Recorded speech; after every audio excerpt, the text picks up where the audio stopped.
Quando você perde tudo que achava que te definia, o silêncio que vem depois pode ser mais alto que trovão. É aí que a minha história começa, com silêncio. E se você acha que a vida para de te ensinar depois dos 50, eu sou a prova viva que não para não. Antes de começar, se você é novo por aqui, dá uma paradinha para se inscrever. Confia, essa história pode te lembrar que nunca é tarde para recomeçar. Meu nome é Eleanor Grace, e eu tenho 55 anos.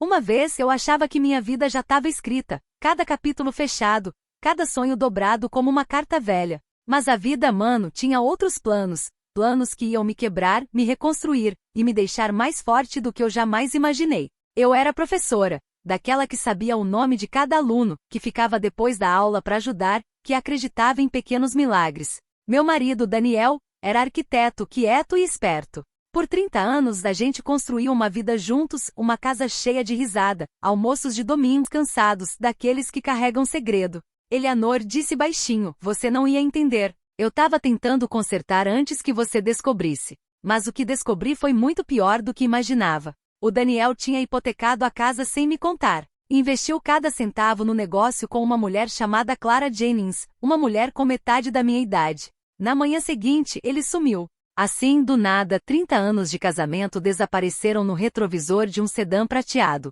Por semanas, nem conseguia me olhar no espelho. A mulher que via ali, olhos cansados, mãos tremendo, mechas grisalhas que apareceram da noite pro dia, parecia uma estranha. Todo mundo ao meu redor sussurrava a mesma coisa. Ela tá velha demais para recomeçar. Nunca vai se recuperar. Deveria se mudar para um lugar quieto, talvez perto da irmã. Mas algo dentro de mim, uma faísca pequena, tremendo, se recusava a morrer. Numa manhã, saí descalça pro quintal que o Daniel tinha prometido arrumar no próximo verão. A grama estava alta, selvagem, indomada, igual minha vida. E quando o sol da manhã tocou meu rosto, percebi uma coisa. Ele levou meu dinheiro, minha casa, minha confiança, mas não levou a mim. Foi a primeira manhã que não chorei. As semanas seguintes foram um caos. O banco levou a casa. Vendi meu carro por trocados. Empacotei o pouco que tinha, umas roupas, o chaveiro de piano da minha mãe, e uma foto do dia do casamento, e aluguei um quartinho minúsculo na beira da cidade. Cheirava a tinta e solidão.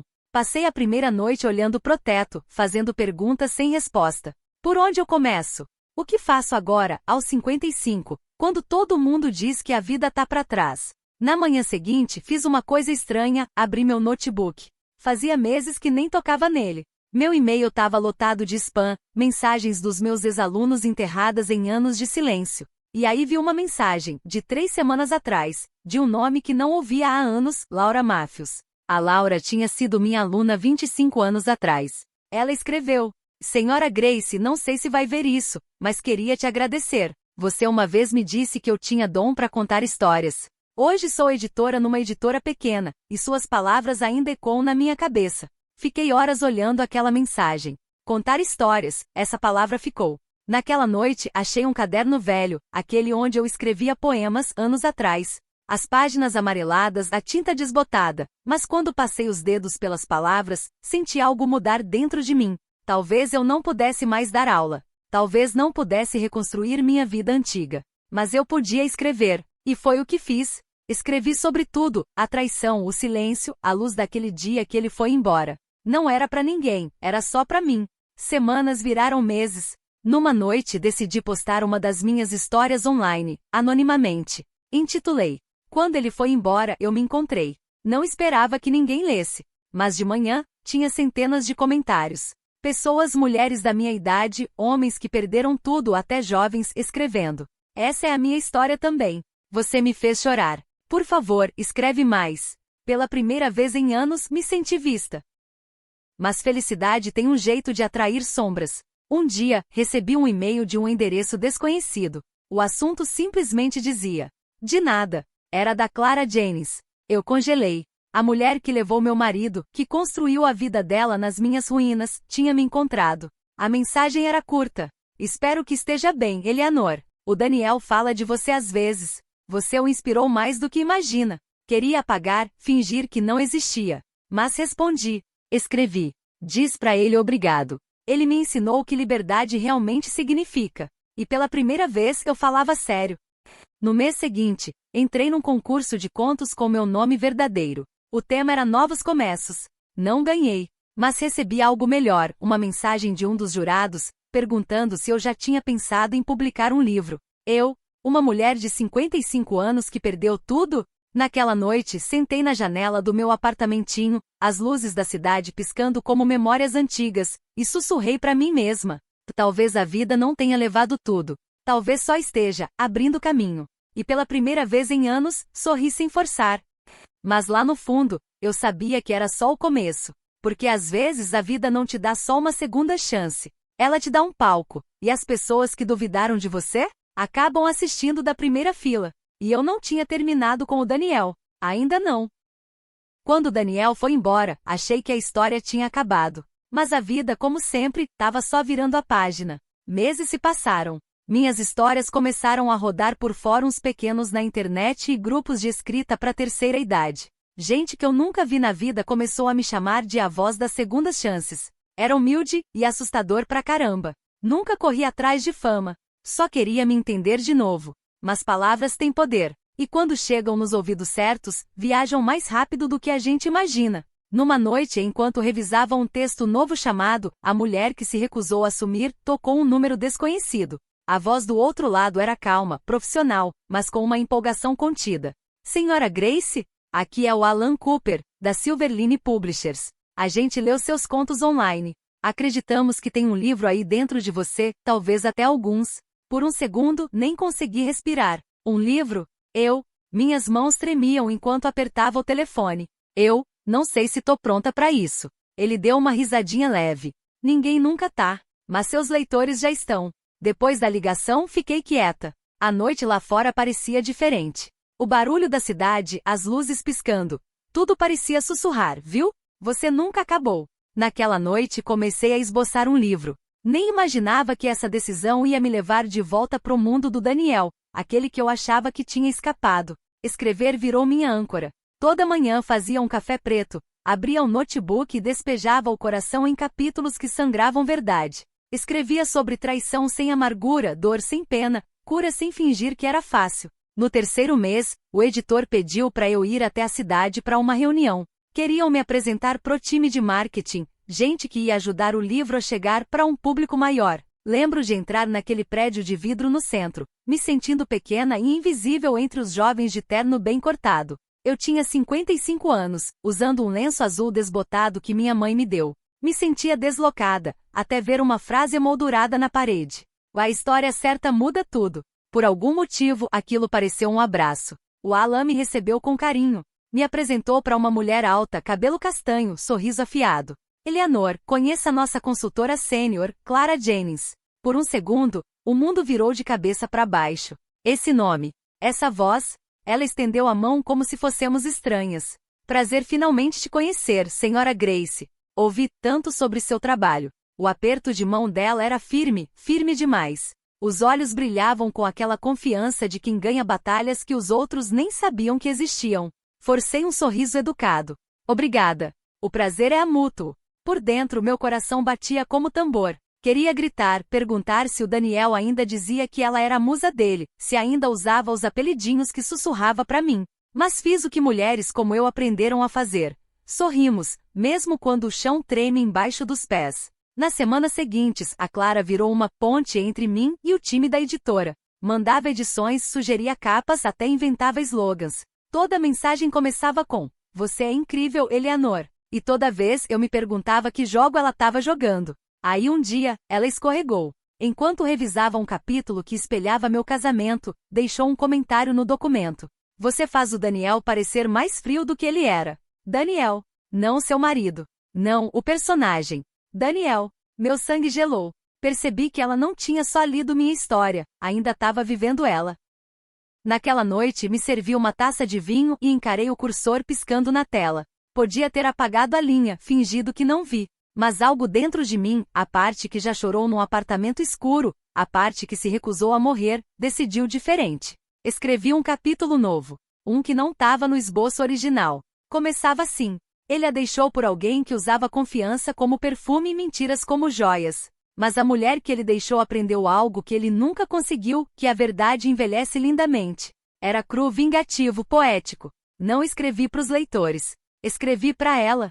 O livro saiu na primavera. A capa era simples, fundo branco, uma rosa murcha, e o título, Depois que ele foi embora. Ninguém esperava que explodisse daquele jeito. Em semanas, virou uma febre discreta entre leitores de meia idade. Clubes do livro discutiam. Revistas citavam. Cartas inundaram minha caixa de entrada, histórias de gente que se encontrou nas minhas páginas. Deveria estar feliz, mas algo ainda doía. Porque na noite antes do lançamento, o Alan me ligou, voz hesitante. Eleanor, achei que você devia saber. E deixou-as brilhavam sob as luzes, e pela primeira vez percebi algo importante. Vingança não é machucar quem te machucou. É recuperar as partes de você que tentaram destruir. Na manhã seguinte, escrevi de novo. Dessa vez não sobre perda ou traição, mas sobre liberdade. A sequência do livro Quando a Tempestade Passa saiu de mim em um mês. Cada palavra era um passo para longe do Daniel da amargura, em direção a algo mais quieto e mais claro. Mas quando comecei a achar que minha vida tinha finalmente se ajeitado, chegou outra carta, escrita à mão, sem endereço de remetente. Dentro, uma única foto, eu parada na janela do café na noite que encontrei o Daniel. No verso, alguém escreveu com caneta azul. O final lindo. Pena que ainda não acabou. Minhas mãos tremiam enquanto virava a foto de um lado pro outro. Quem mandou isso? Clara? Daniel? Ou outra pessoa inteira? O quarto de repente pareceu menor, mais escuro. Conferi as trancas, as janelas. Lá fora, um carro ficou ligado um tempo antes de ir embora. Por semanas, coisas estranhas começaram a acontecer. E-mails anônimos. Uma sombra parada do outro lado da rua. Bilhetes enfiados por baixo da porta com trechos das minhas próprias histórias, palavras que só alguém muito próximo saberia. Primeiro, achei que estava imaginando. Talvez o sucesso tivesse me deixado paranoica. Mas numa noite voltando do mercado, ouvi passos atrás de mim. Lentos ritmados familiares. Virei, e não vi nada. Mesmo assim o medo voltou, pesado e antigo. Será que o Daniel estava jogando de novo? Ou a Clara decidiu que perder ele não era punição suficiente para mim? Não sabia. Mas uma coisa era certa. Quem quer que estivesse por trás disso subestimou a mulher que eu tinha me tornado. Uma semana depois, organizei uma leitura pequena numa livraria local. Lotada, quente, cheia de risada. Enquanto lia um trecho de Quando a Tempestade Passa, vi uma silhueta no fundo da sala, uma mulher de casaco vermelho, me olhando com expressão indecifrável. Quando acabou, saí para tomar ar. O ar da noite era frio, cortante. A mulher de vermelho estava perto da calçada, um sorrisinho nos lábios. Era a Clara. Ela veio devagar. Você virou celebridade agora. Não fiz por fama, respondi. Ah, eu sei. Fez por redenção. Mas me diz, Eleanor, o que acontece quando a história acaba e os fantasmas ainda seguem? Antes que eu respondesse, ela enfiou algo na minha mão, um bilhete dobrado, e foi embora. Abri. Dentro 5 palavras na caligrafia elegante dela. Ele não é quem você pensa. Naquela noite, o sono se recusou a vir. As palavras dela ecoavam na minha cabeça, enrolando em cada pensamento. Ele não é quem você pensa. Será que o Daniel escondia algo de novo? Ou era a última tentativa da Clara de me puxar pro caos dela? Às 2 da manhã, me servi outro café e abri o notebook. Pesquisei Daniel Mason, registros públicos, notícias, qualquer coisa. E foi aí que achei um artigo de 6 meses atrás. Arquiteto Daniel Mason sob investigação por investimentos imobiliários fraudulentos. Meu coração parou. O artigo falava de documentos falsos, contas escondidas, e um parceiro chamado Clara Jennings. Eles não tinham só me traído. Tinham traído um ao outro. E de repente, tudo fez sentido. As mensagens, as ameaças, a foto no café. Alguém queria vingança, e eu tava no meio. Mas eu não era mais aquela mulher assustada. Fechei o notebook, respirei fundo e sussurrei pro quarto vazio. Se a vida ainda tem planos pra mim, tô pronta. Porque às vezes, o segundo capítulo da sua vida começa no momento que você se recusa a ter medo do primeiro. Por dias não conseguia me livrar da sensação de que alguém tava me vigiando. Todo rangido no chão, toda sombra passando na janela fazia meu coração disparar. Eu tinha passado anos reconstruindo minha vida das cinzas, e agora, justo quando encontrei paz, parecia que os fantasmas do passado tinham achado meu endereço. Mas o medo, aprendi, é tipo um hóspede. Fica enquanto você deixa. Então decidi não deixar. Liguei pra polícia, denunciei as cartas anônimas, troquei até as fechaduras. O policial que veio foi gentil, mas deu de ombros. Provavelmente só um fã que se empolgou demais, disse sorrindo. Você tá famosa agora, Dona Grace. Famosa. A palavra não me confortou, me assustou. Porque atenção, eu sabia, é uma faca de dois gumes. Ainda assim, me recusei a me esconder. Se a vida me ensinou alguma coisa, foi que silêncio só alimenta a escuridão. Então, continuei escrevendo. A sequência do meu livro, Quando a Tempestade Passa, já estava fazendo barulho. Entrevistas, programas de rádio, convites para falar sobre resiliência depois da traição, tudo veio de uma vez. E embora eu sorrisse em cada um, uma inquietação quieta me seguia para todo lado. Aí numa manhã, chegou um envelope marrom pequeno, sem remetente. Dentro, um pendrive e um bilhete que dizia: "Você merece saber a história toda." Minhas mãos tremiam enquanto pluguei no notebook. Apareceu um vídeo, datado de 3 anos atrás. Quando abri, prendi a respiração. Daniel, sentado no escritório dele, falando com alguém fora da câmera. A voz dele calma mas desesperada. "Se isso der errado, Clara, a gente perde tudo." Aí a voz dela respondeu, fria e afiada: "Relaxa, Daniel. A Eleanor nem vai saber o que aconteceu até ser tarde demais." Eu congelei. Então tinha sido tudo planejado. A hipoteca, as mentiras, a traição, não foi erro. Foi esquema. Senti raiva subir quente e elétrica, mas por baixo, outra coisa. Alívio. Porque por anos, eu me culpei. Achei que talvez não tivesse amado o suficiente, não tivesse sido empolgante o suficiente, não tivesse feito o bastante para segurar ele. Mas agora finalmente sabia, nunca foi sobre mim. Eles é que eram quebrados, não eu. Naquela noite sentei na janela, olhando a cidade brilhar lá embaixo. Não chorei. Não gritei. Só sussurrei: "Obrigada a quem quer que tenha mandado isso." Não sabia quem era, talvez alguém da antiga firma do Daniel, talvez uma consciência que demorou demais para falar. Mas aquela prova me deu algo sem preço: fechamento. No dia seguinte, mandei o vídeo para as autoridades que estavam cuidando do caso de fraude. Não pedi vingança. Só pedi verdade. Semanas passaram. Aí numa tarde veio a ligação. "Dona Grace, aqui é o detetive Harris. Achei que devia saber, o Sr. Mason e a Sra. Jennings foram presos hoje de manhã. Múltiplas acusações de fraude. Encontramos o mesmo vídeo no backup do escritório deles." Por um momento não consegui falar. Justiça. Não foi barulhenta nem dramática, foi quieta, limpa, inevitável. Quando desliguei, olhei pro meu apartamentinho, o mesmo lugar que um dia vi como símbolo de fracasso. Agora parecia liberdade pura. Fiz um chá, botei um desantigo, e sorri. Acabou. De verdade. Algumas semanas depois, me convidaram para falar numa conferência em Chicago chamada Reescrevendo a Vida Depois dos 50. Nos bastidores olhei para a plateia, centenas de rostos, cabelos grisalhos brilhando sob as luzes, olhos cheios de histórias próprias. Respirei fundo e entrei no palco. Eu achava que recomeçar era só uma frase bonitinha para disfarçar fracasso. Comecei, voz firme. Mas a verdade é recomeçar é brutal. É bagunçado. É assustador. E é a coisa mais linda que você vai fazer. A plateia ficou em silêncio, escutando. Contei sobre o Daniel, não o nome, não o escândalo, mas a dor no peito. Contei como me despedaçou, e como me reconstruí palavra por palavra. E quando terminei disse: disseram que eu estava velha demais para recomeçar. Mas a vida tinha outros planos. O público se levantou. Uns aplaudiram. Uns choraram. E pela primeira vez, não me senti sobrevivente. Me senti guia. Depois do evento, enquanto saía do auditório, uma mulher me parou perto da saída. Parecia da minha idade, cabelo prateado, olhos gentis, mas com uma tristeza funda por trás.